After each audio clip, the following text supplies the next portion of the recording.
Kardeşlerim, bazı tedbirleri de konuşmak zorundayız. Var böyle bir şey, oturup ağlayalım diyecek halimiz yok.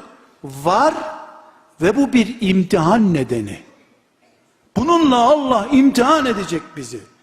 Sabah namazını ne ettin diye soracağı gibi, zekatı ne yaptın diye soracağı gibi, hacca niye gitmedin diyeceği gibi, şehvet dosyanı açalım bakalım diyecek.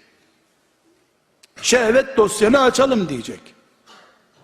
Bu dosya ne zaman açılacak biliyor musunuz kardeşlerim? Evlendikten sonra değil. Evlendikten sonra zaten kamuya açık bir dosya o. Senden başkası da biliyor ne olduğunu. %50 zaten biliniyorsun o zaman.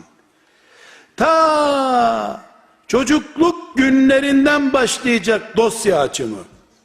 Böyle bir geçmişin var denecek. Kapattıysan dosyalarını Allah da kapattı zaten. Kapatmadan gittiysen ne'ûzu billah, vay halimize. Biz çamaşırla örttük dediğimiz nice şeylerimiz açılacak o zaman kıyamet günü. Kardeşlerim, farkındayım.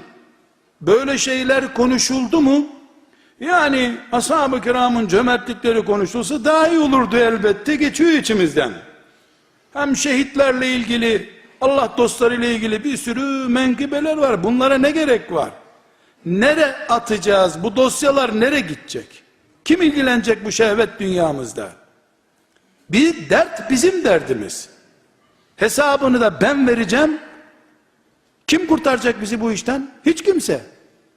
Hiç kimse.